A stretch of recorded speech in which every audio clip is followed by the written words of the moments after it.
Hi Scorpio, how are you? My name is Lauren B. Welcome to the Untitled Tarot. So I laid out your spread this week with two decks. I used the Divine Animal Oracle and I also used the Good Tarot mixed together. I'm having such a difficult time getting your reading going today, Scorpio. It feels like I keep getting jammed up at this one particular spot in the first row of your spread, and I just gave myself a little pep talk. I was like, if I can get to the second row, like we'll be cooking with gas. I pull in the energy of whoever I'm going to read before I actually lay the cards out, and I sort of live out that energy for a while. And I noticed a couple hours ago as I was getting closer to your reading that my ADHD really kicked it up a notch, and I found myself very overstimulated. And for those of you that have ever been really overstimulated, you know it kind of makes you want to crawl out of your skin, and everything is sort of bothersome to you, and you have a hard time focusing on what it is that's in front of you. And I think you may be experiencing some of that energy as well.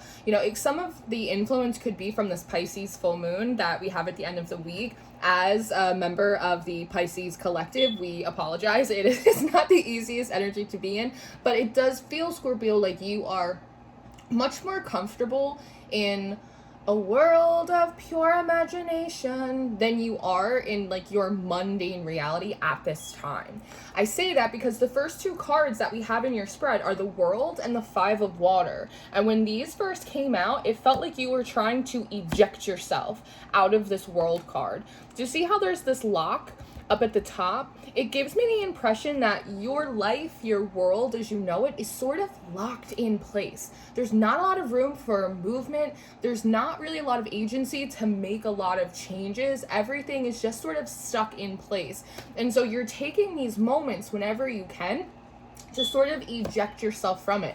Maybe it's through disassociating and, imagining. Maybe, you're trying to be mindful about taking breaks. Maybe you're crying in the bathroom at work. I have done that many times in my career, right? But you're sort of ejecting yourself out for just a moment, so that way you can kind of be free. See how fluid this card is? This card is so structured and in place, but this card is so fluid, and the body language, it's just so open. It's just needing a break. But in this card, you see this little string of pearls? It feels like a cord or a tether back to this World card. It almost reminds me of how you might tie a rope to a buoy or a lifesaver that you chuck off a boat, right, in order to pull them back in.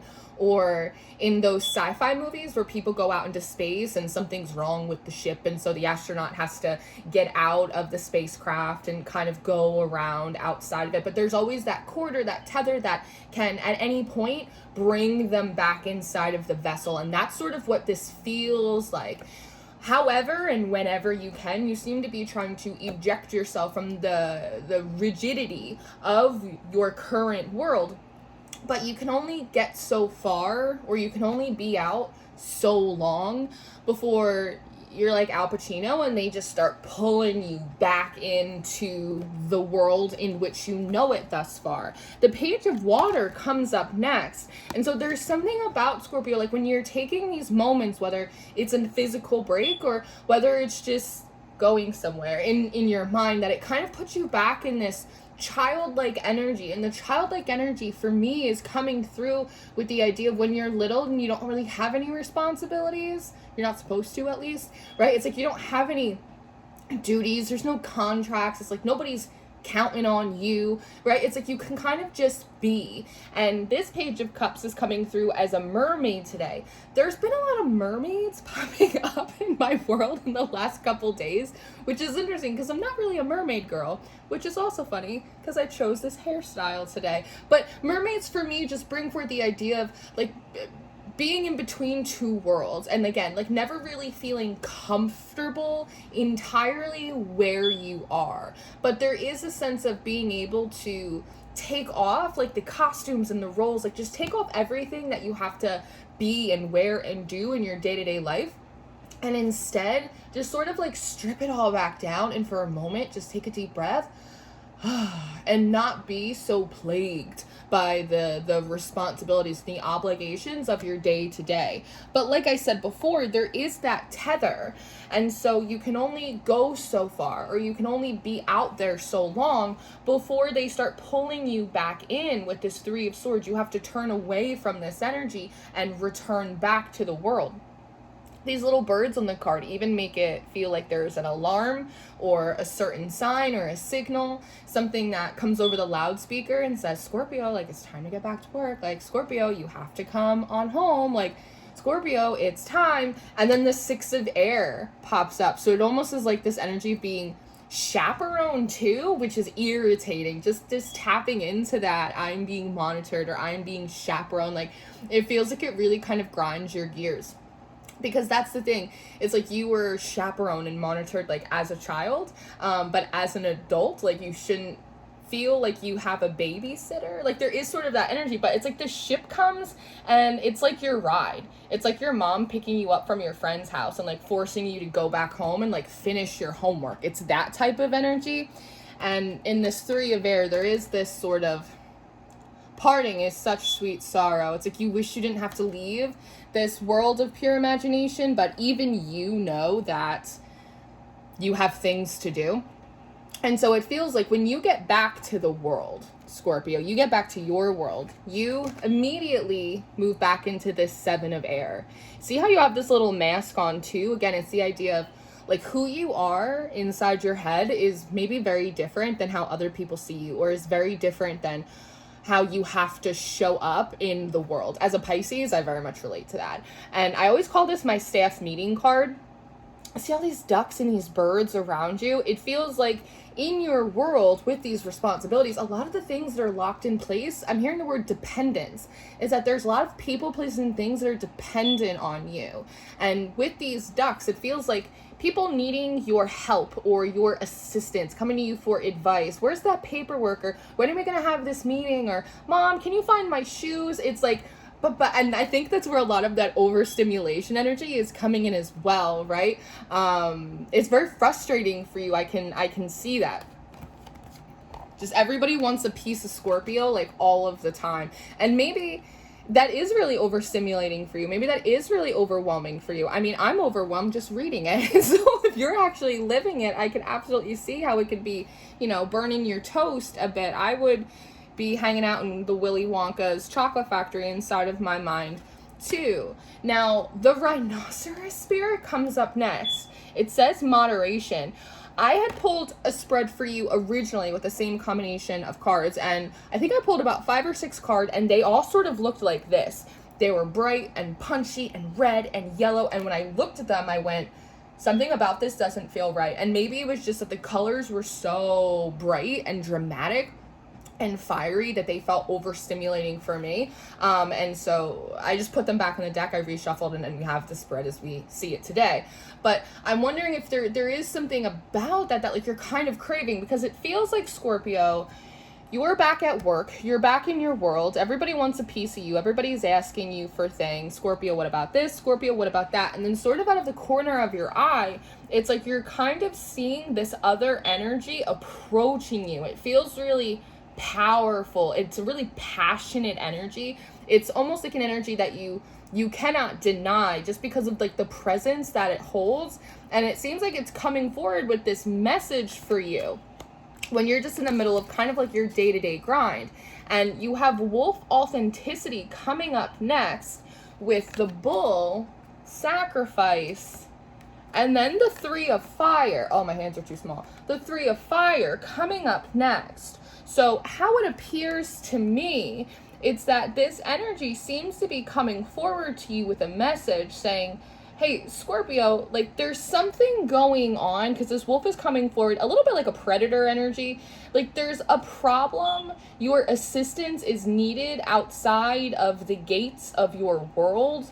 With this bull, this sacrifice, it's almost as if there is chaos energy, or if there's discord, there is something going on, and you're kind of the right one for the job. If you've been looking to get outside of the structure of your world, well, out here there is, we're in need of a hero.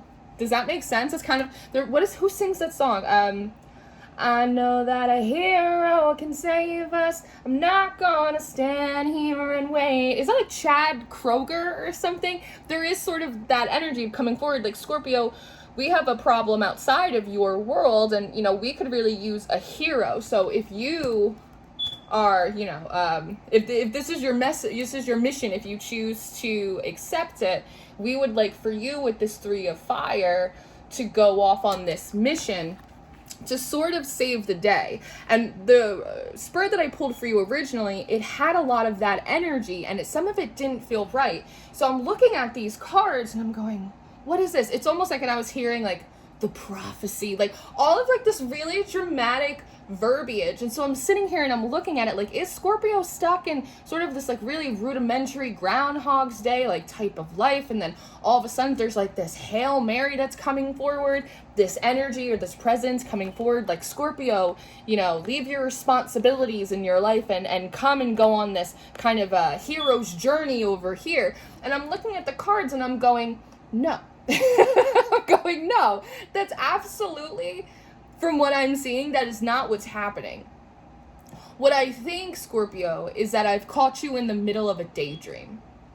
That you are back in your world, you're in your cubicle, you're packing lunches, you're doing your thing, and everyone's asking you for all of these things. Everyone needs a piece of you. You're so overstimulated that you kind of just naturally, like, disassociate, or you naturally escape into your imaginative mind, and you are daydreaming about, like, if you had an out, like if someone were to come to you with a great hero's journey or a spiritual mission, or there's a problem, Scorpio, and you're the one to save the day, and like it's sort of like this epic journey that you start going on in your head, like it's that type of feeling, right? But it's almost like if you shook yourself out of it for a moment, you'd realize that everyone in the room was staring at you like, so do I have lunch today? Did you call back the client? Right? It's that type of thing, because this is so fantastical that, you know, and maybe I'm wrong. I've been wrong before, but it just feels like I'm catching you in the middle of a daydream. And I say that because the 7 of water comes up next, which one tells me that this might be something that you do semi-regularly, Scorpio. It's that, like, when things become too pressurized or you start feeling too constricted, you like to escape into your mind. That's a very water sign characteristic, right? And like you might have like a rotation of like stories or fantasies or ideas that like pop into your head, right? That like give you an escape or put you on a new path or do this type of thing. But the 4 of air comes up next.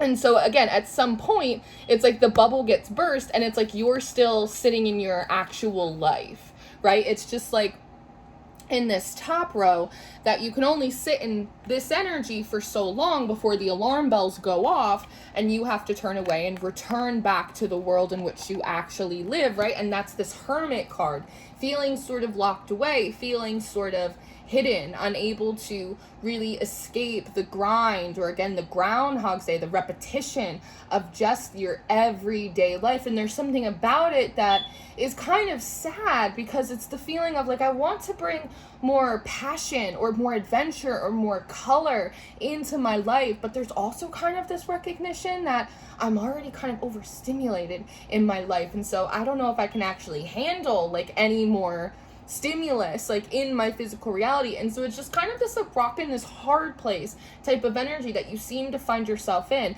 But there is something about your imagination or the world in which you daydream that is incredibly decadent and exciting for you, right? And it's almost I'm gonna leave that there. Yeah, it just feels sort of decadent and exciting for you. Now the Emperor and the 6 of fire come up next, and these were cards that had appeared in the first reading that I had pulled for you, and it's being followed by the 2 of earth. And so the message that's coming through here, Scorpio, that like if you really want to gain control over your life, if you really do want to have movement and success, like if you do want to cross this threshold, you have to participate in the 2 of Pentacles. Now in this world card I highlighted for you before, there's this lock right here. And so I'm wondering if in your imagination or just in your life, you've been looking for the key. What is the key? Right, in this hermit, there's all of these keys up here. It's like a janitor's ring. It's like, which one is the key that loosens up my life, that like lets some new air in, like there's something about like you actually do require structure, Scorpio, and this is maybe a part of you that has matured a lot, that you do recognize that you do require a certain amount of structure, especially if you're like me and you have ADHD or any type of neurodivergency, if you're just a water sign, like we do require like a certain amount of structure and consistency because it allows our nervous system to feel safe, right?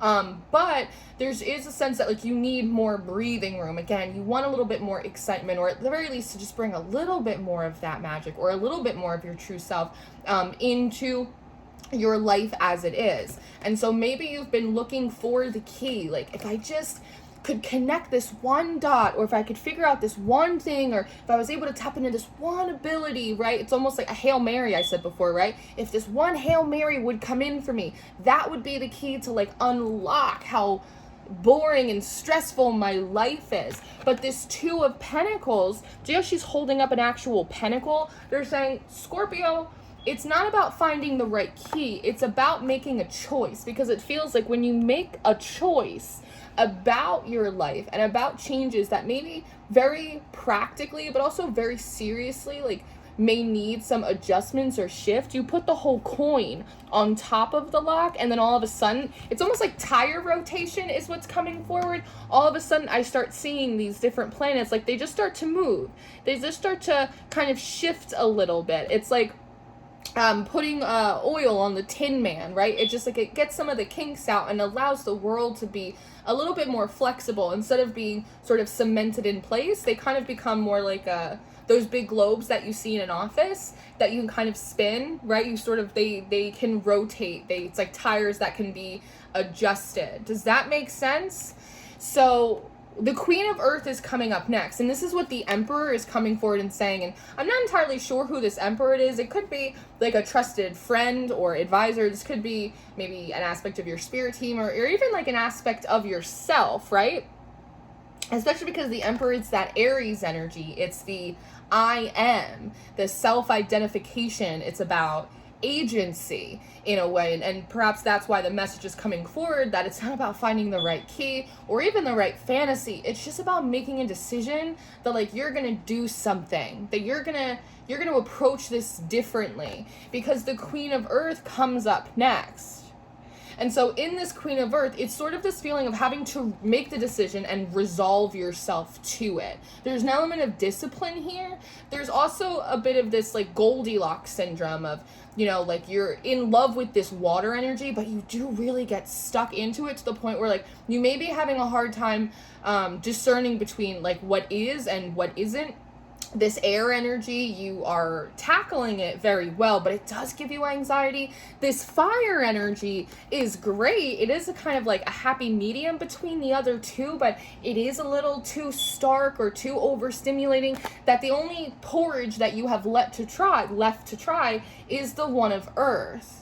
The one that moves slow, the one that's very grounded, the one that is very conscious and aware of the movements of the body and the actions that we're taking. And does that make sense? And so it's the idea of having to kind of resolve yourself to a middle earth in a way, and really making a decision to resolve yourself to it, really put your mind to it.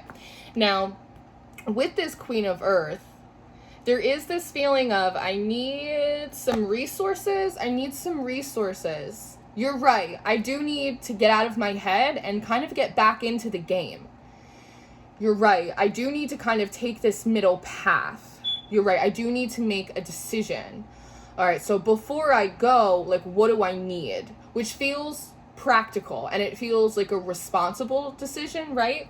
And so what comes forward is this King of Fire, right? So there's this fire, it's a little bit more contained. There's a message here of like, okay, Scorpio, so I need to get my heart back. Again, put like in your heart is also your hope. And so it's like, okay, I need to get my heart back, my fire, my hope, my passion, my creativity. The Queen of Water, I need to take sort of the best parts of my imagination, the best parts of my own fluidity. And then you have the High Priestess, and I need to kind of forge them into one. I need to reclaim my intuitive foresight.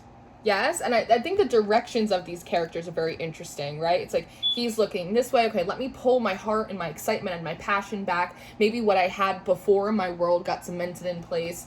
All right, let me take the most mature aspects, the most developed aspects of my emotional presence, of my creativity, and let me combine them together. And it kind of fuses into this High Priestess, which is like a new psychic sight. And I was talking about my mediumship abilities earlier, guys. And so it's the idea of like combining them together into creating, almost like getting new lenses for not just your real eyes, but also your spiritual eyes as well.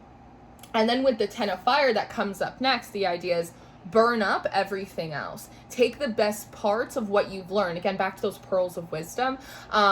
Take the best parts of creativity and excitement and what you feel like is missing in your world. Reclaim those aspects in yourself. Mature and take the most developed aspects of this deeply emotional and imaginative part of you. Take your clairvoyance, your psychic insight, really turn that up, heighten it up, and burn everything else that is kind of not the best, and then get going. And then you have to sort of, there's a push here, there's action that's taken from you. And I was saying before, if I could just get to the second row in this reading, then I'll be cooking with gas. And so I think a lot of that's you too. The first steps are always the hardest. The first cup is always the deepest, right? And so there is like this Aries, I am, that's required of you to sort of push through. See how there's this sort of, it's this mirror. It's a bit like this portal here. And when you kind of burst through it, you come up as this Jackal card. You come up as this truth, which also gives me the impression that when you sort of burst through this blockage of energy, even as I make my way through your reading, I'm feeling much more tapped in. I'm feeling much more alert. I feel much more in my body now than I did at the beginning. It's like when you do that, it almost creates like a bit of a vacuum. You burst through, and then everything else that, again, that is too rigid or that is not of the truth for you, you may be having some realizations as well about different images or different downloads or different things that have like come into your field of awareness that you may be realizing perhaps like we're not the complete and total truth, right? But it's like it creates this vacuum when you make this choice to, again, get back into life, to like make a decision that like, no, I can actually change things, and it doesn't always have to be like this, and I can make adjustments, and everything else sort of gets sucked back into this world. Like there's something about the way that this is structured. It's meant to feel constricting. It's meant to feel limiting, even if it's just in perspective. And then the last two cards in your reading are the Call and the Eight of Water. So the funny thing here is, one, Scorpio, you actually are right in the sense that like you are being called out of this world and into a new way of being, into the next leg of your journey, into the next phase of life. But you're not going off on this heroic mission to save the collective or humanity, or right? You're doing it to save yourself. It's about answering the call to not be a leader for the world, but to be a leader in your own life. Right? To be a hero for yourself, to, not rescue a damsel in distress, but like rescue like your own inner child that still has hope and still wants to create beauty in their lives and still wants to make things come true for themselves in the reality, not just theoretically, right? And so you are being called out on a mission, but it's for you. You are calling yourself out because there's a part of you that knows that you want to make some changes, and maybe because of social anxiety, maybe because of a difficulty focusing, like you've just been having a hard time doing it. But there is something about, again, reminding you that when you really put your mind to it, like when you really resolve yourself to a matter, Scorpio, that there's really nothing that can stop you. And my favorite thing about this reading is this Eight of Water. It's the very last card, because here you are and you are waiting for this ship, and it's a real ship. this is a ship in the air, a ship in the air, a hot air balloon, ship in the air. It's like all of these are ships, but like none of them are real. But like this is you taking the real steps. This is you actually putting yourself in the physical space, in the head space, to actually get on a real boat, to have real movement and momentum in your life. And you're taking all of these pearls with you. And there's something of that about the fact that your life can be just as engaging and exciting and creative and colorful as your imagination if you are only willing to act, to make that choice, to make it so, to again get out of your head and get into the game. So, Scorpio, it's a very interesting reading for me. This is what I have for you. I am going to go and do an extended reading for you.